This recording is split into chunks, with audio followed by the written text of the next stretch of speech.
Hai, Assalamualaikum warahmatullahi wabarakatuh. Kembali lagi di Nyanyok Production. Dan kali ini bersama saya Hairul, biasa dipanggil Bang Hai. Kali ini kita segmen ngonyen, ngobrol nyanyok, tapi nggak ada kawan ngobrol. Ngobrol sendiri, makanya disebut ngobrol nyanyok. Banyak hal yang akan kita bahas di sini. Ya. Tadi awal-awal saya kan dari pagi ya, dari pagi di sini awalnya disuruh ngonten nih, disuruh baru ditelepon kan oleh ownernya, Rul, nanti ke studio mau ngapain? Dia bilang bikin video buat konten gitu.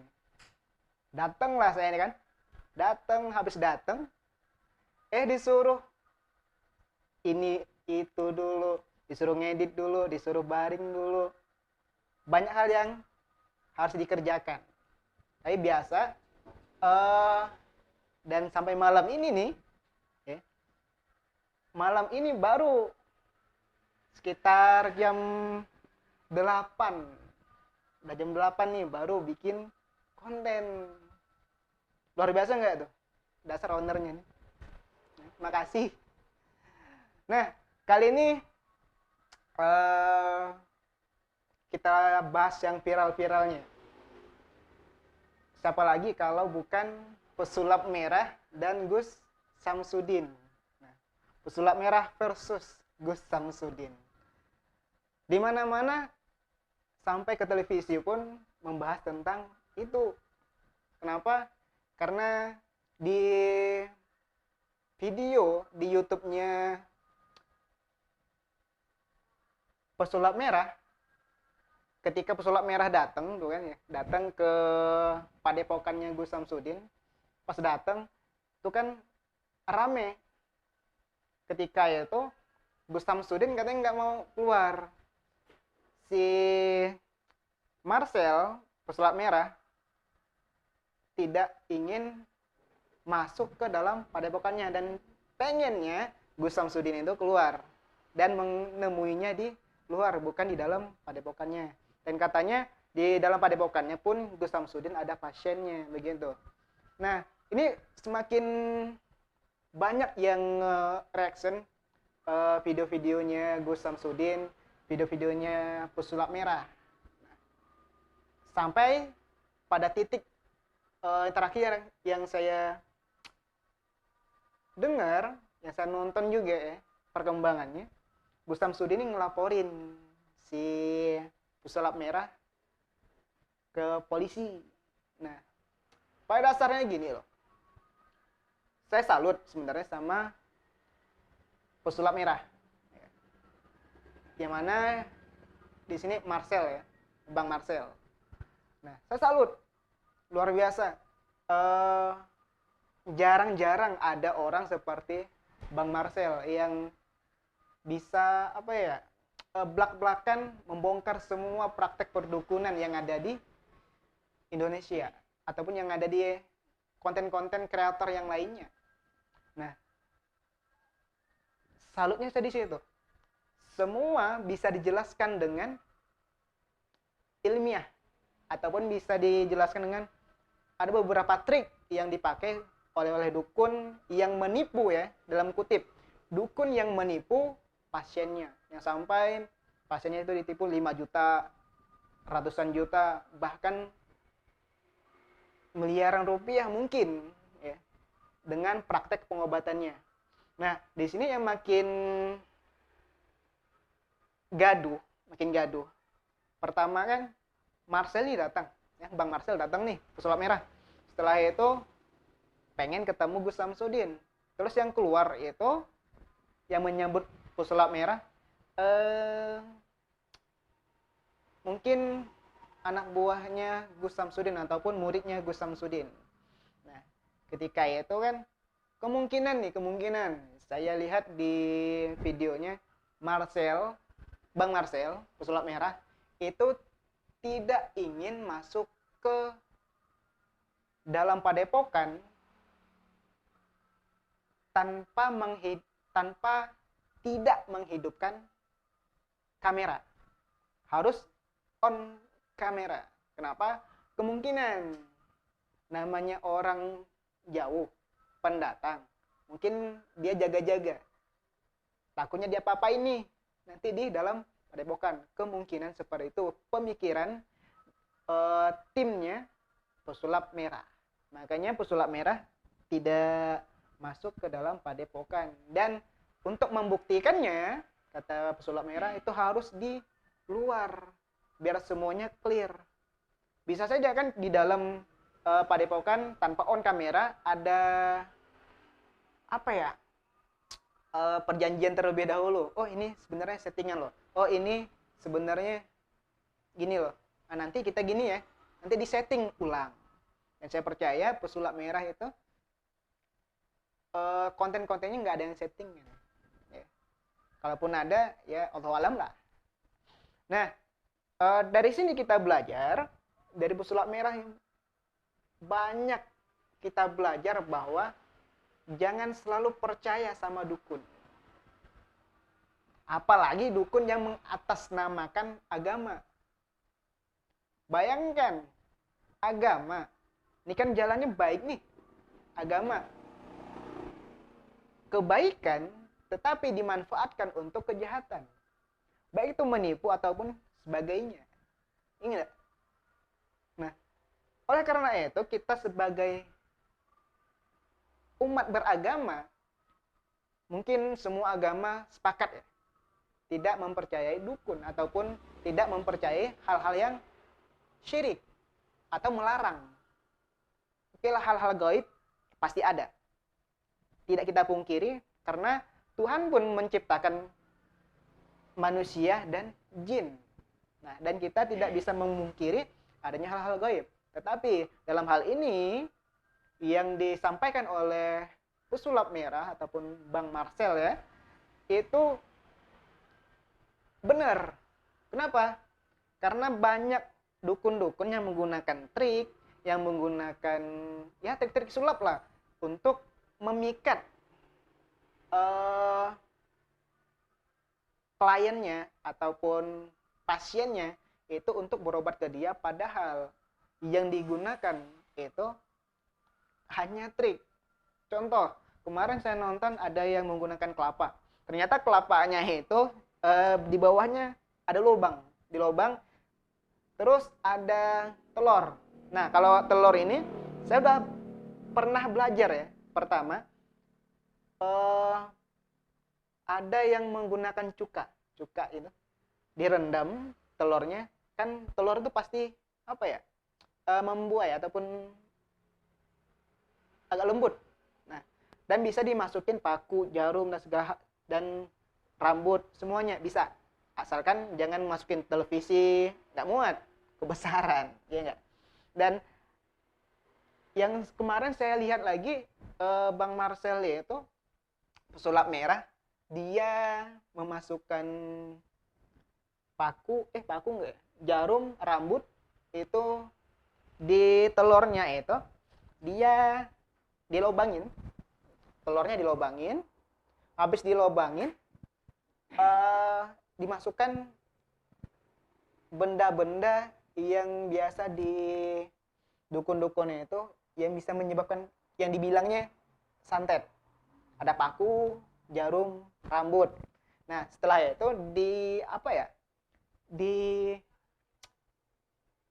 tambalnya dengan lilin. Lilin dibakar tambalnya. Dan megangnya pun ada triknya. Nah, sebenarnya kalau dipikir-pikir ya, settingannya sebenarnya udah nampak lah, karena beberapa reaksi orang-orang yang nonton video dan mereaksi itu udah nampak sebenarnya settingannya. Nah, gampang sebenarnya kalau Gus Samsudin dan Bang Marcel ini menyelesaikan masalah ini, gampang. Bang Marcel pengen pembuktian, tinggal Gus Samsudin memberikan bukti adanya mungkin ilmu yang ataupun kesaktian dari Gus Samsudin itu, gampang. Nah, ataupun kalaupun settingan tinggal bilang aja bahwa ini settingan, hanya hiburan. Seperti itu. Kan banyak tuh konten kreator yang seperti Gus Samsudin, ya kan? Hal-hal klinik atau paranormal dan sebagainya. Tapi di apa namanya? Di deskripsi YouTube-nya itu dia menggunakan kata-kata hiburan, bukan kalau pengen berobat ke saya sekian, pengen ini ahli itu apa, enggak. Tapi di YouTube mereka ada mencantumkan di deskripsi bahwa itu semuanya hiburan. Tidak masalah kalau orang mau percaya atau tidak, itu urusan orang, ya, urusan yang menonton. Kenapa? Karena sudah dicantumkan di deskripsinya itu. Nah, dalam hal ini kita semuanya belajar, terutama saya yang orang awam nih. Dulu mungkin ya percayalah dengan hal-hal klinik, percayalah dengan hal-hal, wah ada dukun yang sakti mandraguna, bisa ilmu banaspati yang bisa tangan kita tuh terasa panas, mengeluarkan api dan segala macam. Nah, ternyata semuanya itu ada triknya. Tapi tidak besar kemungkinan hal-hal seperti itu ada. Kenapa? Karena di daerah saya pun ya, sering terdengar cerita-cerita dari orang tua terdahulu atau orang tua yang masih hidup sekarang. Walaupun saya nggak pernah melihat langsung proses terjadinya, karena kan di daerah kami, ya, daerah saya terutama di daerah Bengkayang, kalau hal-hal seperti itu masih dipercaya. Apalagi dulu kan pernah terjadi perang antar suku, dan ketika perang antar suku itu masing-masing suku ada namanya orang-orang yang katanya pandai untuk memberikan ilmu kebal ataupun ilmu-ilmu yang lainnya. Nah, kita nggak bisa juga memungkiri kalau hal itu ada. Kenapa? Karena yang saya dengar, tapi saya nggak pernah ini ngelihat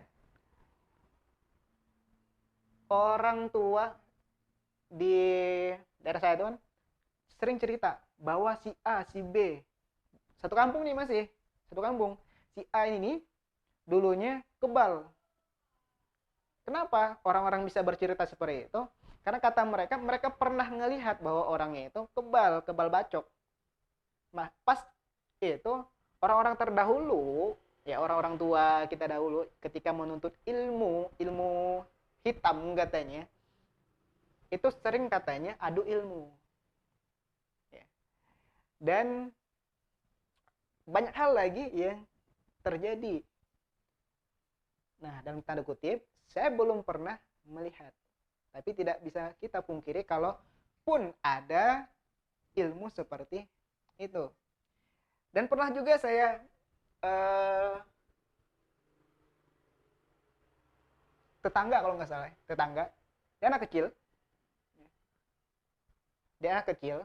dulunya orang tuanya itu kerja, bahasanya nyingso, cari kayu bikin papan atau bikin lapan-lapan, bikin kayu intinya. Anaknya ini makan paku. Ketika anaknya makan paku, entah kemana dia bawa, katanya nah, dia bawa ke dokter, di ronsen, di dalam tubuhnya itu ada paku, nampak pakunya. Tetapi pas mau diambil itu kan pasti melalui operasi. Nah, kemungkinan nggak mau dioperasi nih, mungkin nggak ada biaya mungkin. Nah, setelahnya itu dibawalah ke orang yang katanya pandai untuk mengeluarkan paku itu. Dibawalah ke suatu tempat, ke satu daerah yang tidak bisa saya sebutkan daerahnya. Dibawa nih, habis dibawa, Alhamdulillah katanya. Alhamdulillah pakunya itu udah pas di pulang, pakunya itu udah hilang, nggak ada lagi paku di dalam badannya. Nah, percaya nggak percaya, kalau secara logika saya, ya nggak percaya. Tetapi gimana ya? Nggak percaya nih. Cuman katanya terjadi dengan anaknya, begitu. Hal-hal yang seperti ini mungkin kalau bisa ya kita semua gini loh. Kita pasti belum percaya kalau belum ngelihat, belum ada pembuktian. Kalaupun ada pembuktian, itulah baru kita percaya. Dan beberapa konten kreator di YouTube lah ya, beberapa konten kreator itu mungkin hampir semua lah menurut saya, hampir semua, baik itu konten kreator motor ataupun kreator mistis, mungkin nggak semua, tapi hampir semua settingan, dan settingannya itu sebenarnya nampak sih. Nah, oke. Intinya kembali lagi kepada diri kita masing-masing, apakah kita percaya dengan hal itu atau tidak. Kalau saya selama tidak dilihat oleh mata, ya percaya nggak percaya. Kalau saya lihat terjadi, oh karena nggak tahu triknya, mungkin pakai trik, oh berarti dia sakti, bisa. Atau kalau nampak triknya, oh mungkin tidak bisa, karena Bang Marcel kan ini tahu trik-trik yang ada, yang digunakan oleh dukun palsu atau dukun yang mengatasnamakan agama, dan dia bilang atau mengatakan dirinya itu sakti. Dan saya pun pernah ngelihat nih orang tua, tapi udah meninggal sekarang orangnya. Gini nih, dia manggil, ada beberapa, saya datang, nak katanya, sinilah. Kalau bahasa di daerah kami kan, nong, sinilah katanya. Habis ini apa katanya? Dia bilang gini, lihatlah burung tuh. Suruhnya lihat. Ketika disuruhnya lihat burung, ditunjuknya, burungnya jatuh, mati. Dalam akal sehat manusia, akal kita ini kan, yang nggak masuk akal. Kalau triknya, kalau saya nggak tahu triknya bagaimana, tapi terjadi. Allahu alam lah. Kita boleh percaya, tapi tidak juga harus mempercayai sepenuhnya. Mungkin saja ada tanda kutip dia itu menggunakan jin atau semacamnya, atau ada yang nembak nih dari bawah. Nah, kalau berbicara tentang dukun kan banyak nih, berbicara tentang hal-hal klinik, pasti kita itu kan bicara masalah hantu. Di Indonesia banyak hantu-hantu yang yang viral. Dari dulu udah viral nih hantu-hantu Indonesia. Ada pocong, ya kan? Ada suster ngesot, ada kuntilanak, ada apa lagi terus? Banyak. Apa lagi? Kuyang tuh yang tuh ya, apa namanya, yang hanya isi perut, ya kan? Kalau kulit. Oh, yang dimakan itu, yang makan raja jin tuh. Oh iya, kan? Si raja jin ada lagi tuyul, babi ngepet. Babi ngepet bukan hantu, bukan ya? Oh bukan, jelmaan.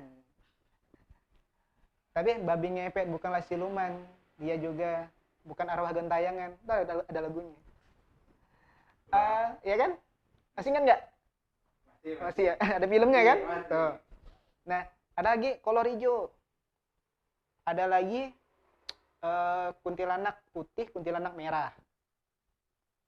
Itu menggambarkan Indonesia sekali. Merah, putih, ya kan? Terus ada lagi buto hijau, genderuwo. Banyak macam lah hantu-hantu di Indonesia. Nah, hantu jerada. Hantu jerada itu gimana sih? Hantu jerada. Banyak. Cuman tahu dengar nama-namanya. Itu kan daerah kita kan ya? Daerah Singkawang, Bengkayang, Sambas itu kan hantu jerada. Hantu jaring, neon panas, macet piring. Ya kan? Ada lagunya. Terus ada juga hantu kambing.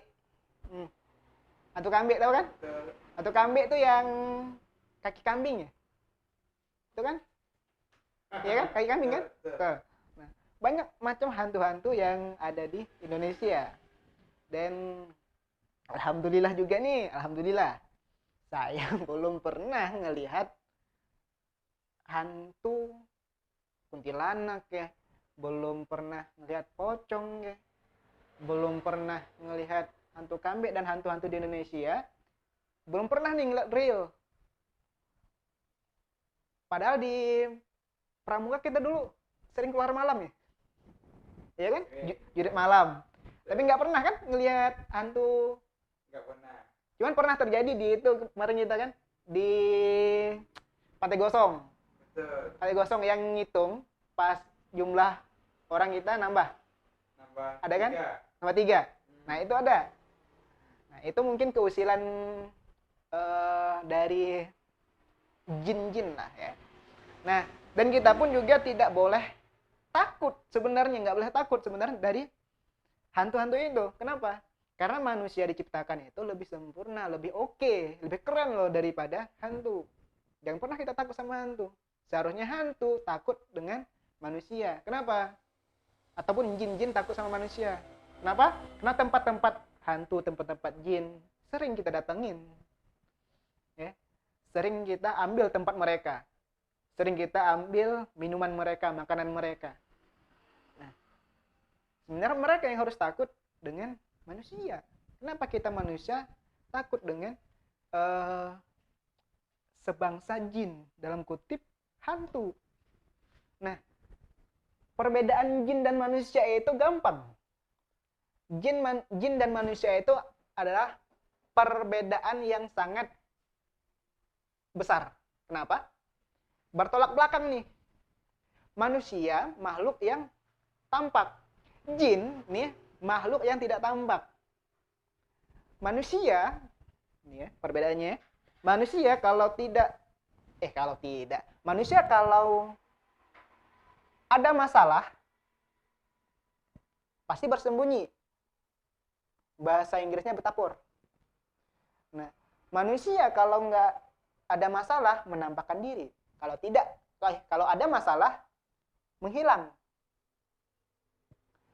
Sedangkan jin ataupun hantu, mereka kalau ada masalah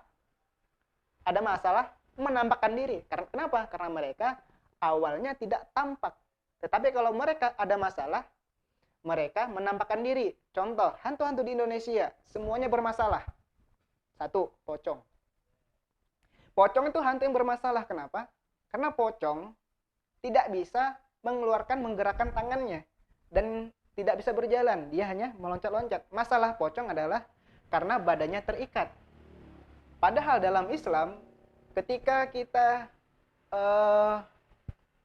menguburkan seseorang, tali kafannya itu kan dibuka. Nah, entah bagaimana pocongnya itu bisa keikat tangannya. Itu masalah 1, pocong. Kedua, masalah kuntilanak. Kuntilanak masalahnya kemungkinan agak kurang waras. Kenapa? Karena nangis, ketawa. dan ketawanya nggak jelas. Mungkin galau, mungkin ya, dia hantu yang galau. Dan suster ngesot. Suster ngesot, masalahnya nggak bisa jalan, ngesot. Oleh karena itu, perbedaan manusia dengan jin adalah manusia kalau ada masalah bersembunyi. Jin kalau ada masalah menampakkan diri. Itu fitrahnya. Nah, itulah beberapa perbedaan ya, perbedaan antara jin, hantu, dan manusia. Nah, kalau kalian ada masalah menghilang nih, manusiawi. Cuman kalau ditagih hutang jangan hilang.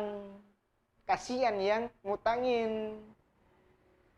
Ingat tuh, hutang harus dibayar. Ya, jangan pas datang debt collector nih misal, ataupun bank patrol nih datang ke rumah nagih hutang, bayar. Kalaupun nggak ada uang, ya apa ya, omongin secara baik-baik. Begitu, jangan lari ataupun jangan menghilang. Walaupun kita manusia nih, manusiawi ya. Nah, intinya gini loh, kita ya itu kan manusia, makhluk yang diciptakan paling sempurna oleh Allah, oleh Tuhan Yang Maha Kuasa. Jadi janganlah kita itu takut dengan hantu. Hantu ya memang sih kalau mereka melihatkan rupanya itu serem. Tetapi dalam ilmu yang saya pelajari, jin itu makhluk gaib, makhluk yang tidak nampak. Mereka hanya melihatkan diri mereka, bukan wujud asli mereka. Mereka hanya mengimplementasikan pemikiran dan pandangan orang setempat. Kenapa saya bisa bilang seperti itu? Lihat, hantunya Indonesia, hantunya Cina, hantunya Amerika berbeda. Cina, vampir Cina ini, gayanya pakai baju khas Cina, ya. Terus jalannya lompat-lompat seperti ini. Vampir di daerah Amerika ataupun daerah barat, vampir pakai jas rapi. Hantu yang di Indonesia, pocong atau kuntilanak yang pakai daster. Itu kenapa? Karena implementasi ataupun pemikiran orang Indonesia itu sudah mikir kuntilanak nih seperti ini, pocong nih seperti ini, hantu Indonesia itu seperti ini. Kenapa? Karena sudah ada film, sudah ditontonkan. Jadi orang terdistract bahwa hantu Indonesia itu seperti ini loh di filmnya. Makanya langsunglah masuk ke apa ya namanya, pasti udah masuk ke pikiran orang Indonesia itu hantu Indonesia tuh seperti ini, ada pocong, kuntilanak. Nah, karena film-film horor di Indonesia seperti itu hantu-hantunya. Nah, kalaupun tidak setuju ya silahkan komen ya. Dan kalau kita bahas tentang masalah-masalah gaib nih di Indonesia, ada kepercayaan, ada juga mitos-mitos yang beredar di lingkungan masyarakat kita di Indonesia. Kalau di daerah Kalimantan Barat, mungkin dari hampir Kalimantan lah ya kali ya. Di sini saya di Bengkayang, Singkawang, Sambas. Ada namanya kemponan ataupun kalau daerah lain mungkin bilangnya kempunan. Nah, kempunan ini sering kami dengar lah daerah-daerah kami di sini Kalau pergi harus japai dulu, minimal japai nasi atau japai makanan. Kalau tidak japai ataupun tidak makan makanannya itu, maka dia pasti akan celaka. Nah, seperti itulah yang dipercayai oleh masyarakat Kalimantan. Kalau tidak japai atau tidak makan makanan yang sudah ditawarin, bukan dimanisin, itu nanti akan dapat celaka. Nah, pada dasarnya ini apa ya? Kalau kita yakin tidak japai makanan atau tidak kita cicipin makanan itu, kalau kita yakini bahwa kalau kita tidak japai maka kita akan celaka, bisa saja itu akan terjadi kepada kita celakanya. Kenapa? Karena apa bahasanya, Matrul? Bahasa yang kita terapa? Tersugesti seperti itu. Pasti akan terjadi.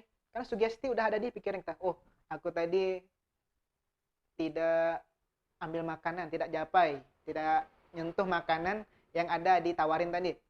Oh, aku pasti jatuh nih. Ya, Allahu alam, jatuh. Karena sudah tersugesti di pikiran kita.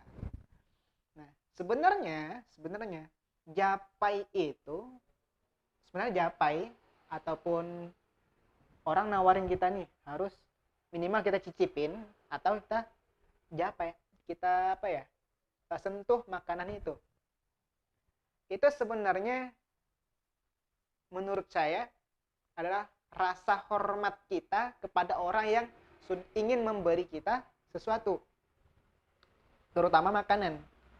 Apalagi kalau daerah sini itu paling nggak boleh nolak kopi ya, pasti celaka katanya. Sebenarnya itu kalau kita japai itu, kalau niat kita agar tidak celaka dijapai, termasuk syirik besar. Tapi kalau niat kita japai, niat kita itu untuk menghormati yang memberi, nah itu tidak termasuk dalam syirik karena niat. Innama a'malu bin niat. Semua tergantung kepada niat kita. Nah, jadi kalau saya tawarin makanan biar orang itu nggak tersinggung, ya udah gampang. Kalau orang Melayu mah gampang. Kalau dia nggak pengen, ya japai udah. Tapi masalahnya gini, kalau tawarin makanan babi, kan babi itu kan bagi orang Islam haram. Nah, ketika ditawarin babi nih oleh kawan-kawan misalnya yang degil nih, kawan-kawan nggak tahu, misal nih makanan, kalau kita japai kan haram tuh. Kalau enggak kempunan gimana? Otomatis ya udah gini aja, atau japai piring paling bawah. Tapi kalau saya ya udah gini, udah maaf nggak bisa ngambil gitu, ataupun udah kenyang basa-basinya begitu. Nah, itulah mitos yang ada di Kalimantan, Kempunan. Dan ada juga mitos-mitos yang lainnya, misal kalau maghrib itu nggak boleh keluar, nanti ditangkap hantu. Padahal nih waktu maghrib adalah waktu setan-setan itu keluar main. Nah, makanya anak-anak kecil itu nggak boleh dibiasakan main ketika maghrib datang. Main di luar ketika maghrib sudah tiba. Sebelum maghrib pulang, mandi, sholat, atau langsung di rumah. Jangan sampai pintu rumah kita itu terbuka, jendela, pintu dan sebagainya.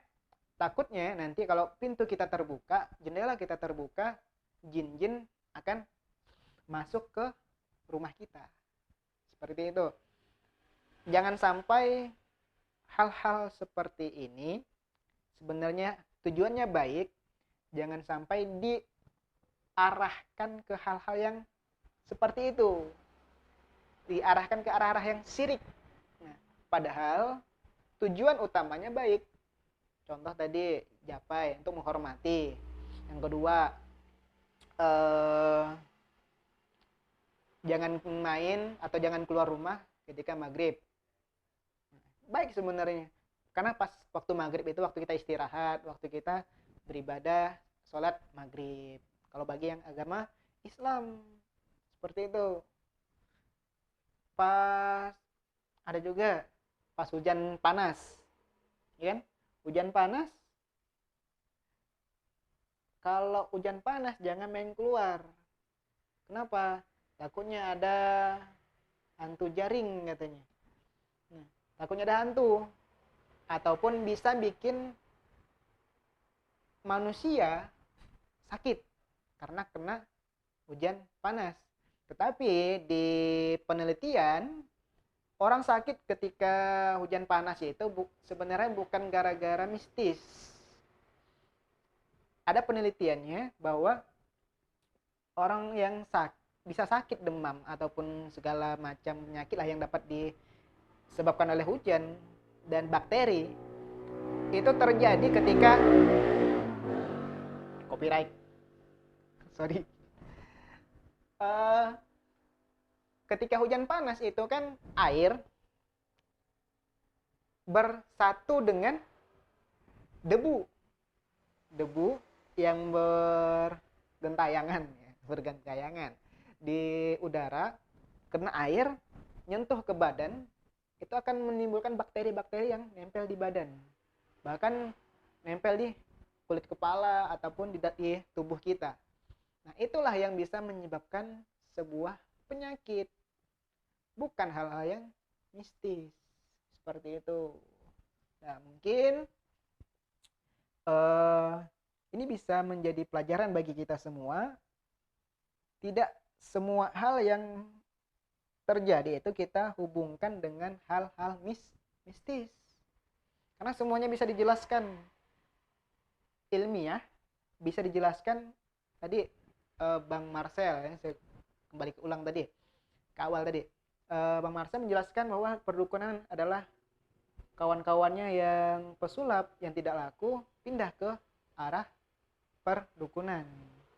Nah, seperti itu, ada trik-triknya. Nah, ada hal mistis, mitos, fakta, ataupun dukun hantu. Ada namanya adat kebiasaan. Adat kebiasaan. Kalau ngomong adat kebiasaan, kalau di daerah Indonesia, hampir semua daerah Indonesia, tidak bisa kita pungkiri namanya kearifan lokal. Kearifan lokal itu masih ada yang nyajen, sesajen, ya kan? Masih ada namanya buang-buang atau hantaran ke laut, memberikan memberikan kepala, menghanyutkan kepala kerbau ke laut. Itu mungkin kearifan lokal. Cuman kalau dihubungkan dengan agama, tentu itu tidaklah sejalan dengan agama, pasti bertentangan. Kenapa? Karena ketika kita memberikan katanya laut makan, itu syirik. Kenapa syirik? Kalau kita berpahaman gini, kita memberikan Tuhan makan, Tuhan itu nggak makan, tidak juga minum. Kalau ada Tuhan yang makan dan Tuhan yang minum, itu bukan Tuhan. Bisa saja itu makhluk Tuhan yang mengaku-ngaku sebagai Tuhan. Nah, ada lagi adat kebiasaan orang Melayu, ya, karena saya Melayu. Itu ini dalam beberapa pembahasan dulu saya sering debat nih tentang ketika orang membangun rumah,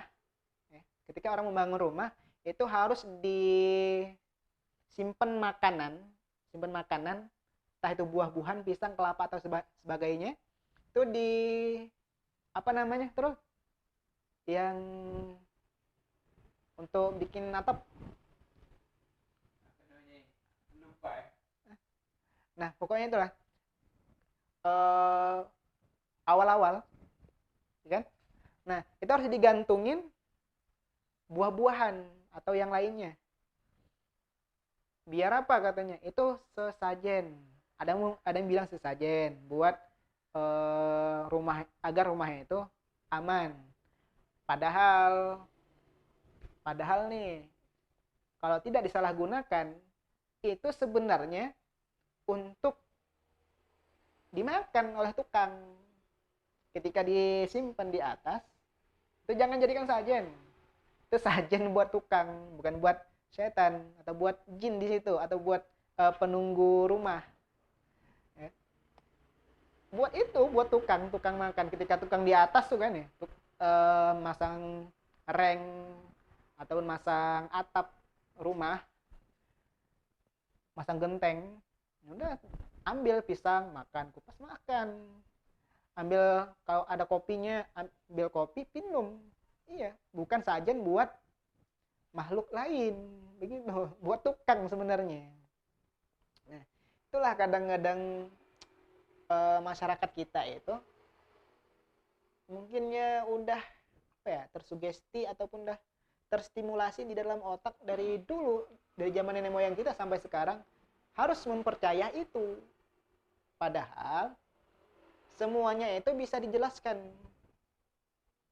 tidak semuanya dihubungkan dengan hal-hal mistis. Tapi kalau kita percaya bahwa itu ada mistisnya, ya kemungkinan terjadi. Contoh kesurupan.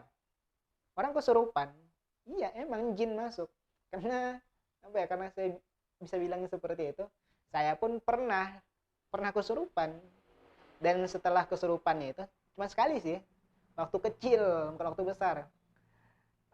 Sekitar umur 5 tahun pas saya kecelakaan pakai sepeda, ditabrak pakai motor, tangan saya sini patah, ya. Patah. Katanya orang tua saya ataupun orang-orang di sekeliling saya itu bisa ngomong Madura, bisa ngomong bahasa lain lah, bahasa Madura tuh kan, dan ngomong-ngomong yang nggak bisa saya omongin. Nah, karena karena kesurupan tadi, dirasukin oleh jin. Nah, tanpa kita pungkiri barang itu ada. Cuman jangan pernah kita itu percaya 100%. Kalau kita percaya, ya terjadi. Contoh, ini ilmu yakin, ilmu iman nih. Kalau kita percaya, terjadi. Makanya guru-guru yang ngajarin ilmu kebal, coba tanya guru-guru yang ngajarin ilmu kebal ataupun yang lainnya, ini kamu yakin nggak nih? Dibilang, yakin nggak? Kalau nggak yakin, ya jangan. Malah nanti cari penyakit. Kalau yakin, oke, jalanin. Kalau nggak, jangan. Kan seperti itu kalau guru-guru kebal bilang. Nah, dan kita pun juga tidak bisa memungkiri bahwa ilmu-ilmu itu seperti ilmu kebal dan lainnya nggak ada. Nah, bisa terjadi ada, bisa jadi ada, karena kemungkinan ya di silat pun itu dipakai ataupun bisa dijelaskan dengan ilmu ilmiah, bisa suges ataupun ada barangnya. Karena kan biasa orang-orang silat itu ada yang tahan pukulan, mungkin bisa juga dari latihan, ya bisa dari latihan, bisa dari amalan, amalan-amalannya. bisa juga dari sugesti dari gurunya, seperti itu. Nah, banyak macam hal-hal mistis yang ada di Indonesia. Makanya kenapa kalau misal nih hal-hal mistis, santet dan sebagainya itu tidak gini loh, salah ya. Bagaimana orang Indonesia ini kan ahli santet semua? Bukan semua. Dulunya ada yang ahli santet, ada yang ahli guna-guna. Kenapa orang Belanda yang nyerbu, yang datang jajah Indonesia tidak disantet? Apa jawaban praktisi yang saya dengar? Ada beberapa orang ahli dalam bidang itu katanya, karena mereka itu tidak percaya dengan santet, makanya mereka itu nggak bisa disantet atau nggak bisa diguna-guna. Tapi kalau mereka percaya, kena. Seperti itu. Makanya orang Indonesia kan percaya nih. Makanya orang Indonesia gampang disantet. Itu yang saya dapat dari orang-orang yang ahli. Contoh kemarin, ya Bang Marcel ada juga bilang seperti itu. Nah, mari coba.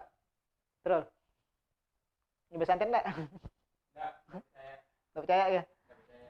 Boleh coba enggak? Mungkin kalau Hah? ini dicontoh. Tapi kalau nggak percaya sih nggak bisa. Nah,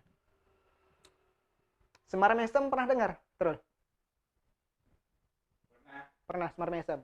Semar Mesem ataupun apa namanya? Ilmu-ilmu pemikat. Ya. Pengasih. Ya kan? Ada ilmu-ilmu pengasih kan? Banyak kemarin dulu loh, waktu SMA, waktu lulus SMA ditawarin nih ilmu pengasih, mau enggak. Dan itu pun sebenarnya ada triknya, kata Bang Marcel, saya nonton ada triknya. Itu sebenarnya bukan bukan Semar Mesem yang gunain jin atau segala macam. Itu sebenarnya sugesti aja. Misalnya kan kasih barang nih, kita kan nggak pede. Orang yang menggunakan itu pasti tidak pede, tidak percaya diri untuk mendekati perempuan. Nah, bagaimana mereka pede, percaya diri dengan diri mereka untuk mendekati perempuan? Maka dimanfaatkanlah oleh dukun, diberinya benda Semar Mesem. Semar Mesem itu bentuk semar, ya. Karena semar itu tokoh pewayangan yang gendut, ya, yang gendut. Itu katanya Semar itu di ketika turun ke bumi, cewek-cewek itu naksir dan terpikat dengan Semar. Makanya Semar Mesem itu disalahgunakan untuk cara memikat wanita. Sebenarnya tidak seperti itu. Orang-orang ketika mengambil Semar Mesem, mereka percaya nih bahwa mereka yakin untuk mendapatkan perempuan pujaannya. Seperti itu. Jadi bukan gara-gara Semar Mesemnya, tapi gara-gara mereka percaya bahwa ada kepercayaan diri nih dari mereka untuk mendekatin perempuan. Nah, seperti itu. Ada lagi banyak sih yang curhat dengan saya masalah, katanya, "Bang, ngapalah warungku nih, warung saya ini nggak laris. Apakah diguna-guna?"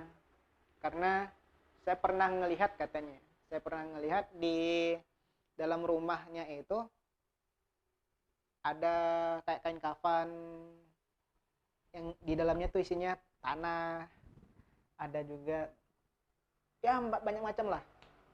dan dibungkus menggunakan kain putih, kain kafan, dan dibungkus lagi dengan plastik. Dan ada seperti tanah kuburan katanya di depan warungnya. Sebenarnya gini loh, sesuai yang saya sampaikan tadi, bahwa kalau kita tidak mempercayai hal-hal seperti itu, maka sulit kita untuk terkena. Tapi kalau kita percaya, gampang sekali kita terkena hal-hal seperti itu. Nah, tapi saya nggak percaya, tapi masih juga kena. Warung saya nggak laris. Oke, lihat dulu kenapa warungnya tidak laris. Mungkin nih dari pelayanan kita kurang, atau kita pernah salah sama orang, atau banyak hal yang menyebabkan itu. Atau kita pernah nih buat dosa, dan dosa itu kan ada tuh dosa-dosa yang bisa menghambat rezeki kita. Nah, mungkin dari kesalahan itu, mungkin kita tidak sholat. Saya sholat, tapi lihat keluarga kita, mungkin ada suami istri yang tidak sholat. Suaminya sholat, istrinya nggak sholat. Istrinya sholat, suaminya nggak sholat. Nah, atau satu ibadah yang satunya enggak. Atau kita salah terucap dengan orang. Nah, kita belum minta maaf sama orang, maka dosa-dosa seperti itu yang menghambat kita untuk mendapatkan rezeki. Dalam hal ini misal warungnya. Intinya kalau pengen rezekinya lancar, rezekinya mudah, dekatin Allah, dekatin Tuhan. Kalau Tuhan dah dekat, ya semuanya apa yang kita inginkan gampang dapat. Contoh, kalau kita dekat nih sama seseorang, ya, cewek dekat sama cowok, kalau cowoknya udah dapat nih, udah sayang, apapun akan dikasihkan, baik cewek baik cowok, semuanya pasti akan dikasihkan. Nih ringan tangan, gampang. Itulah Tuhan pun seperti itu. Kalau kita dekat dengan dia, apapun yang kita inginkan gampang, langsung kita minta, ya Tuhan, saya minta uang sekian, datang orang, ataupun datang perantara untuk ngasihkan uang, atau datang pekerjaan, seperti itu. Nah,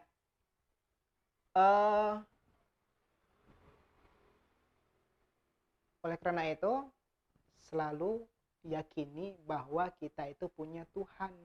Segala sesuatu yang ada di dunia ini tidak akan terjadi tanpa izin Tuhan. Bukan karena makhluk Tuhan yang bernama jin. Seperti itu. Oke.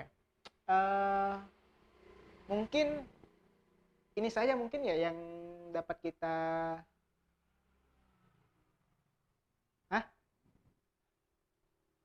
9. Oh.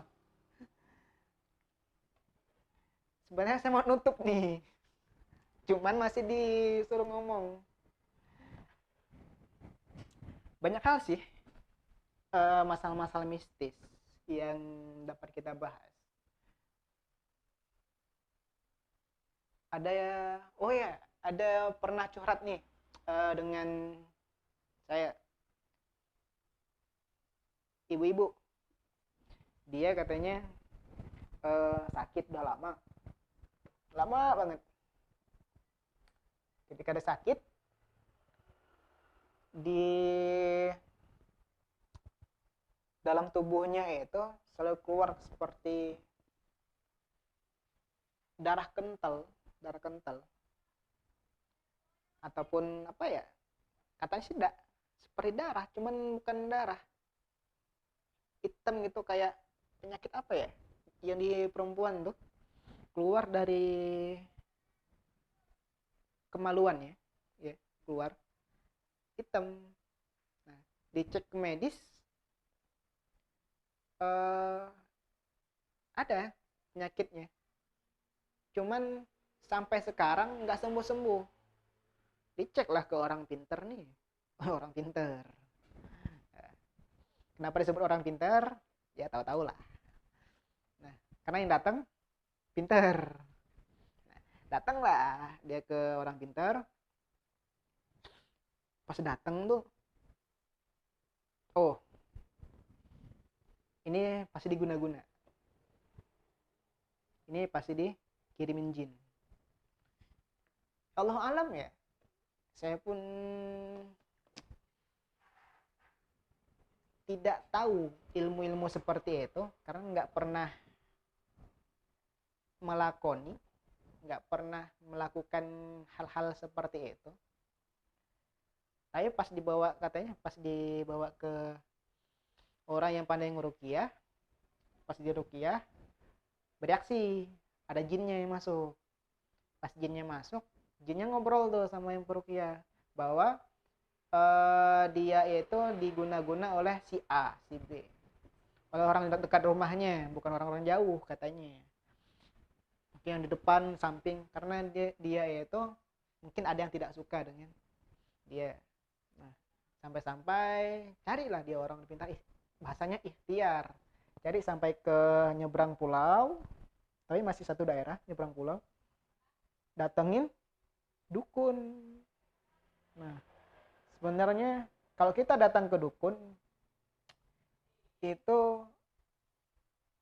bisa menambah penyakit, ya enggak? Kenapa? Karena ini pakai jin, jin dan jin bersatu, gontok-gontokan, sakit. Tapi dalam hal seperti ini mungkin ada yang pakai trik, ini pakai trik. Allah alam lah, saya pun nggak paham bahwa ada mengatakan bahwa ini trik, bahwa ini asli. Sebelum saya melihat secara fakta apa yang terjadi, percaya nggak percaya, iya. Tapi yang harus kita pahami, kita itu harus percaya dengan hal-hal yang gaib. Percaya jin, percaya malaikat, percaya rezeki pun gaib juga. Nah, jodoh gaib juga. Apalagi yang gaib, kematian gaib juga. Nggak ada yang tahu, orang-orang kita sendiri nih nggak tahu kita matinya kapan, nikahnya kapan, dapat jodoh siapa, ini itu.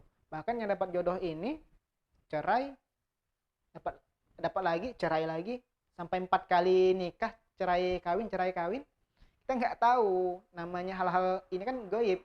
Nah, oleh karena itu boleh percaya hal-hal gaib, tapi jangan percaya dengan syirik. Karena kalau di dalam Islam, kalau kita percaya dengan syirik, maka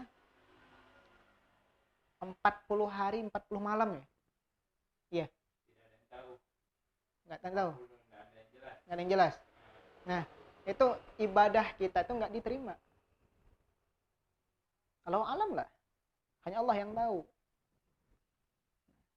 Saya sebagai pribadi hanya ingin mengingatkan sesama manusia, sesama sama makhluk Tuhan lah, yang bertuhan, biar kita itu nggak tertipu dengan orang-orang, nggak tertipu dengan jin, ataupun nggak tertipu dengan dukun-dukun. Biar kita itu fokus beribadah kepada Tuhan. Yang Islam ke masjid, sholat, segala macam. Yang Kristen, Katolik ke gereja. Yang Konghucu ke Tekong, ataupun yang Hindu ke mana? Pura. Hindu ke pura dan sebagainya. Masing-masing ke beribadah, ingat kepada Tuhan, bukan ingat kepada dukun. Sedikit-sedikit semua masalah, oh aku diginiin ke dukun, oh aku seperti ini harus ke dukun. Ya, intinya seperti itu. Jangan kita percaya dengan dunia perdukunan, karena kita semua punya Tuhan, dan segala sesuatu yang ada di dunia ini itu disebabkan karena Tuhan yang menghendaki. Mungkin ini saja yang dapat saya obrolkan ya. Dan jangan lupa like, comment, share, and subscribe channelnya Nyanyok Production biar kami semakin semangat dalam membuat konten buat kalian tentunya. Dan bye bye. Assalamualaikum warahmatullahi wabarakatuh. Salam Nyanyok.